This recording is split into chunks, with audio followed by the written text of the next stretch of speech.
Hello,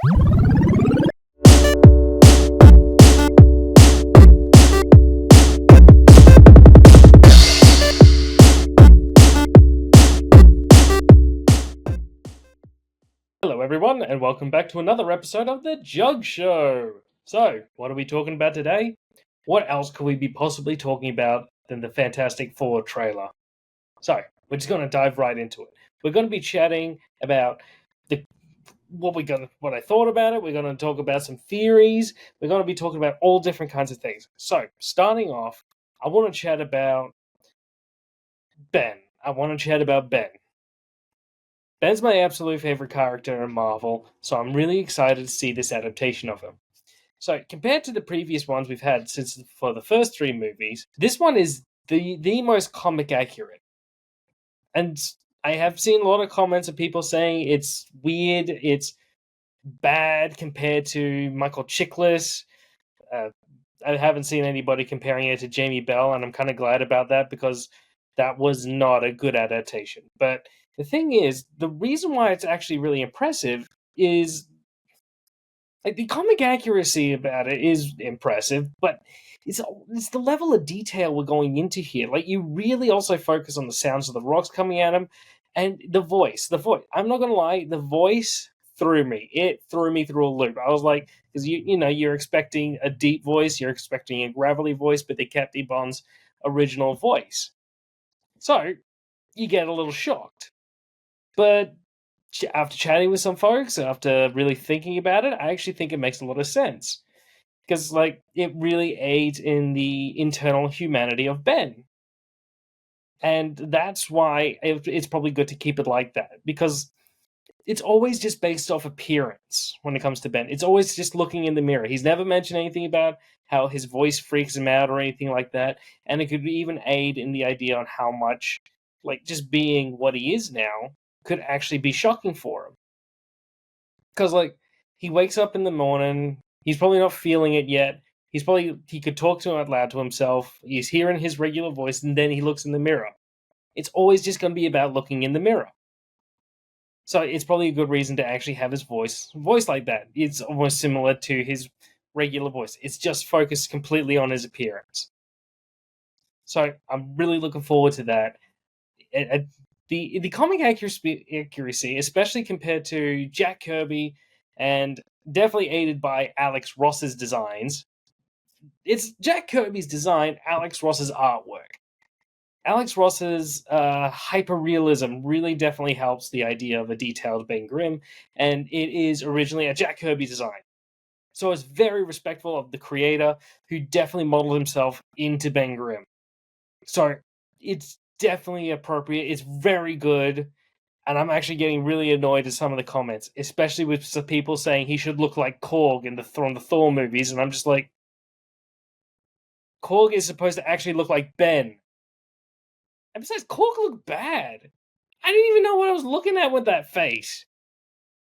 I don't know where to look. Like, at least with Ben, you can actually notice his eyes. So honestly, I think Ben's design is great. What I'm actually really looking forward to is the actual family dynamic. This is where it's actually going to get really fun, I think, and very serious, and really where it's going to actually hit the core of the Fantastic Four as a family. So, I'm going to take a quick stab when it comes to a theory. I think that Reed already is a celebrity. In the comics, they don't become celebrities until they become the Fantastic Four. I mean, they're all experts in their fields. They all have their dreams ahead of them. They all have their whole lives ahead of them. But they're essentially like Reed's an impeccable scientist, but nobody really takes science seriously as much. Like no one looks at him as movie stars and all that, unless you're Neil deGrasse Tyson. So I think Reed's already a star. We've seen in that sneak peek. It's not even a sneak peek. You know, the spoiler trailer that we all saw from Comic Con about how Reed is teaching the bunch of kids. So he's probably actually like some. He's definitely a science star. He's a TV performer in a way.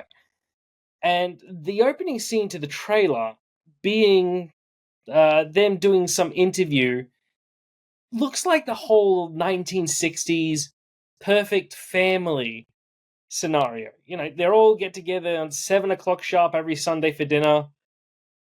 But the thing about the 1960s, especially the whole deal of the perfect family, is you guaranteed somebody was miserable. That was like a big issue. Like everybody sat down, put on a fake face. Everyone wanted to scream at the top of their lungs about something bad happening, but nobody could because that wasn't normal. Oh boy, I've had some experience with that. So I get the feeling it's not just going to be I think the story isn't just going to be the flight ruining their lives like how it usually depicted.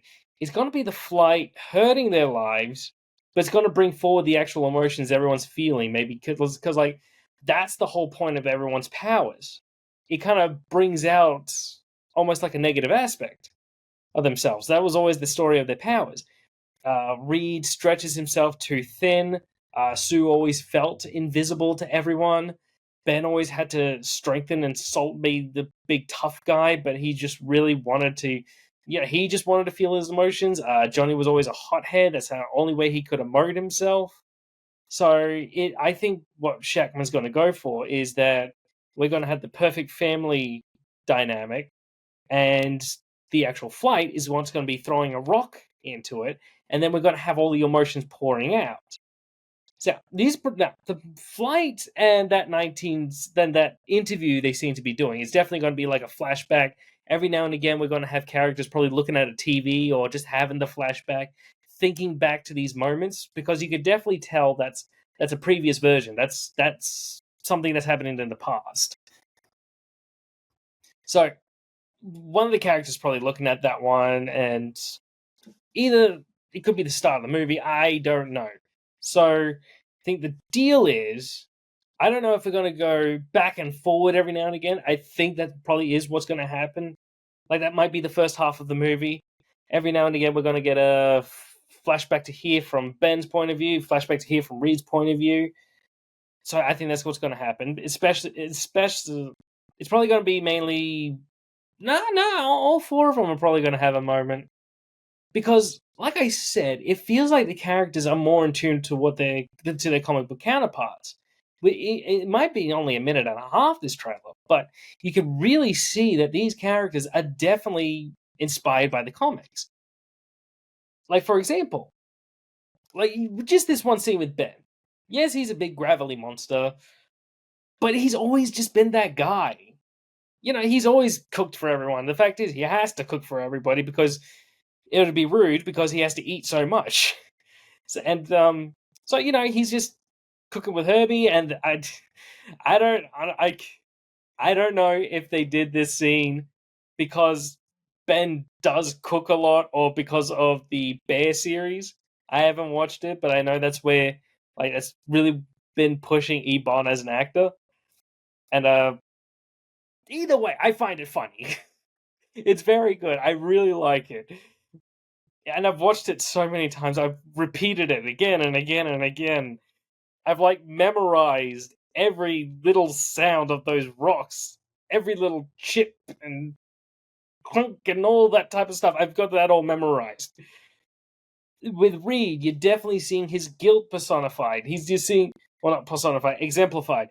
That scene where he's talking about last time he went up, you couldn't turn invisible, Johnny couldn't go on fire, Ben wasn't a rock. You can really feel that he's actually feeling that.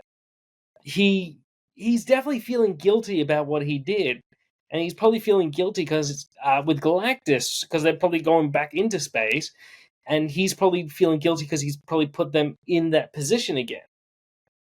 So we're definitely feeling that. And what's really good about that scene is that it's also showing how Sue affects the family, who Sue is in the family. A lot of times people actually really underestimate who Sue is in the family.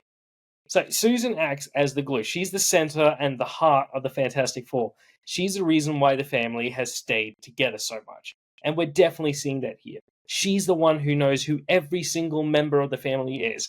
She knows who Reed is. She knows who Johnny is. She knows who Ben is. She has been the one that's connected with each one of these people at the most deepest levels.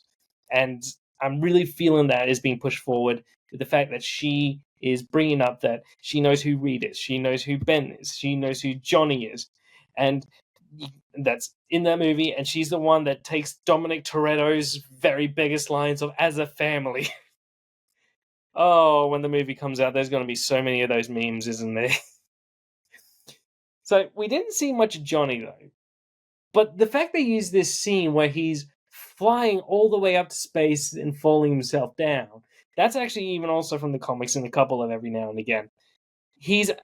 Johnny isn't a jock, but he's very dramatic. He is flirty, but he isn't like what Chris Evans was in his one. People might prefer it, but I think he's going to be playing a much younger Johnny. I feel like Joseph Quinn, probably early 20s, late teens, or probably just 20. I feel like that's what the vibe they're going for. They're not going for what they did with Chris Evans. And I don't mind that. Because he's always been the young guy. Just starting his life type of scenario, and then this happens. So that's what I feel like we're going for Johnny. And he's probably not minding it, but he also just doesn't know how to process the emotions. But like I said, we haven't gotten much on Johnny yet from the trailer. So we have no idea where that's going to go yet. I'm really looking forward to seeing that one, though. I'm also looking forward to another trailer, maybe even explaining it. So the family dynamic, I feel like they're getting perfectly. Because the whole idea when the Fantastic Four were originally released was to bring up the hardships of actually being in a family, like the chaos of it. Everyone can squabble, argue, and before that, a lot of times, comic stories were like what you'd find, like in funny comics in a newspaper. It wasn't very serious. It wasn't very real. It was just weird funnies. But then they brought in the Fantastic Four, who did very human things to very like I said, they squabbled, they had arguments, they had tough times, and that was a revolutionary that actually created the whole new golden age of comics. So I'm feeling that's what they're going for. Like I said, in the start of the trailer, we have that whole nice family dynamic. Perfect, like the perfect family. After that, I think that's going to go throw the rock in it, and we're going to have squabbles again. So it wouldn't surprise me if we're going to have another argument between Reed and Ben. I mean, that's a staple of the whole Fantastic Four. I'm hoping to see pranks between Johnny and Ben, especially in this one, because a lot of the pranks were mostly Johnny in 2005. We're not going to bring up Fan Four Stick, right? That's not even a conversation here. That movie doesn't exist to us. Doesn't exist. So another one of the more interesting aspects, we're finally getting the comic accurate Galactus. But that's actually not what shocked me first. It's this scene here. The one with the fire in the sky. Because if we're talking comic accuracy, this is comic accurate. This is probably when Galactus is coming. This is not him showing up yet. But when in the comic series of Galactus is coming, Uatu made it look like the planet was on fire. He filled the sky with fire to make it look unappealing to the Silver Surfer. But he saw past that, so Galactus could still come. So we might even have Uatu, or we at least might see the effects of a coming Galactus, or maybe Silver Surfer could be stopping that with Shalla-Bal. So this is the interesting part. When it was confirmed that it was going to have a 60s aesthetic, I don't think I'm really rethinking of why Shackman did that. A lot of people were worried is because they think that the Fantastic Four can't function in a modern day setting. For starters, I disagree. I think it hasn't been taken seriously in a modern day setting. But probably the reason why he's doing it in a 60s one, he's going full comic accuracy. This all happened in the 60s. So why not do it in the 60s? I don't know if he's going to bring the Fantastic Four to the actual current universe. And frankly, I probably wouldn't mind if he didn't. And because the fact is, maybe this separation from the rest of the MCU could actually help the movie. The fact is, I don't know if it is superhero fatigue or I'm just think people might be tired of the MCU. People are getting excited for the new Superman, so don't blame them. Just it feels like the MCU's kind of run its course and they're trying to just keep pushing and pushing, but the Fantastic Four feel like such its own thing that people are actually excited for it. They're actually getting a little bit more amped up, especially even compared to the Thunderbolts that just got its new trailer released. Honestly, I'm not even vibing with the current Captain America, and for multiple reasons, in fact. So the Fantastic Four really does feel like a different movie compared to the MCU of what we had recently. In fact, to me, it actually feels a lot like what we got in the original Thor movie. I still watch that movie, and when you first see Asgard, when you see Loki and Thor fighting, it just takes my breath away. The actual atmosphere and vibe of all of it is incredibly well done. And I feel like that's probably what we're going to get for the actual current, for the Fantastic Four. Like, they're gonna focus not on, like, I don't know what is actually wrong with the MCU now, but, like, I can't put my finger on it, but it's just not worth it anymore. But the Fantastic Four feel like it's worth it because, like, the writers, the Matt Shackman, the actors, Pedro Pascal, Vanessa Kirby, Ibon. Okay, I can never get that guy's name right. I can never get his last name right. Ibon Masbakrak. Oh man, I suck at that guy's name. And Joseph Quinn. That you can see they're putting their heart in it. They're probably putting more heart than a lot of things we've gotten for the MCU that previously. And also, I think Marvel is believing in it. Like, they know it's different because of how they released the trailer. They had it at the Air and Space Museum. They did the whole setting up for an hour. Like, if you were watching on YouTube and you were waiting that whole, like, when they announced it was going to be at 7. Well, for me, it was actually 11. Don't forget, it's Australia here, so we were much different time zones. It didn't start till 12. Didn't go to sleep that night. Duh, boy. So, they made you wait an hour, pretty much looking at what it was like probably what it was like when we were waiting for the actual 1960s space launch. That's probably another reason why they're doing it in the 60s, the whole space race scenario. Again, comic accuracy. So it's actually not for bad reasons, it's actually more interesting reasons. So, there's probably a lot of thought behind everything. There seems to be a lot of thought behind every single step they've taken when it actually comes to making this movie. It's not just about comic accuracy. They have to think about how everything affects. Nothing in this movie is going to be done by coincidence. Every step is going to be very thoroughly thought through about what the Fantastic Four meant, what they are, and what they could actually be, and what they represent. That's one of the reasons I'm actually so excited for it. It's not just about telling a wacky story with all these crazy, colorful super characters just going around and blowing shit up and fighting a big purple alien. That's pretty much what the MCU feels now. It doesn't feel like it's trying to do anything bigger. It's just making a movie after a movie after a movie. And when I personally think a lot of that money for the MCU could probably go to maybe some animation stuff or things that could probably get in new generations of readers and or people that could actually get excited about Marvel or even DC. Just that people are kind of tired of the MCU. It doesn't have the stamina it doesn't have the energy anymore. Like, they're trying to push it, but no one's paying attention, and it feels like a lot of their pushes are very half-hearted. The Fantastic Four aren't really getting the push they get, but they are getting a lot more excitement. And they're being a little bit more interesting with it. They're really thinking.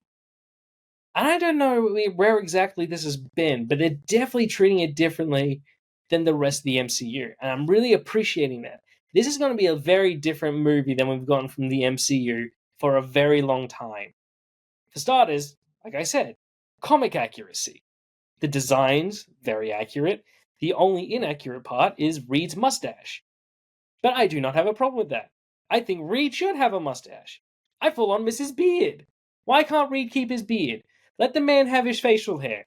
It helps with the fact he's a dad. Alright? It's a dad thing. Let him have a beard. I don't know if any of you complain about Johnny's mustache in the current run, but you should be ashamed of yourselves. He looks good in that mustache. Okay, so we're going to wrap it up there. Like, it's only a minute and a half trailer. It's really putting forward a good idea. It does actually look good. It looks really interesting, and I hope it can actually help push the Fantastic Four in the comics and maybe even other media. Hopefully, we get some animations for it. Maybe get some more books. And because right now, hell, next week we're going to be talking about Doom. We're going to be talking about Doom again with this One World Under Doom. That's releasing this week. I'm excited for that. So yeah, that's going to be this. That's going to be next week's one. So it feels like the Fantastic Four is slowly crawling up to get that bit of a push again, but I'm not 100% sure. But one can hope. Let's just see if this movie gets us somewhere. Let's just hope that something gets us somewhere. Looking forward to Galactus. Looking forward to the Fantastic Four. Loving what everyone's looking like, including Herbie. He looks adorable. And I have no idea what the hell's going to happen at the end of this movie. I don't even know if this is going to be the only I don't even know if it's going to be the only Fantastic Four movie. Part of me kind of hopes it is. Part of me kind of hopes it isn't. But we'll see what happens. So the fact is, it is looking really good. It's looking very interesting, and I'm very excited. So, tell me what you think about the upcoming Fantastic Four movie in the comments below. If you're excited as I am and want to keep up with my opinions or come up with any kinds of opinions, please leave a like and subscribe. And once again, bye!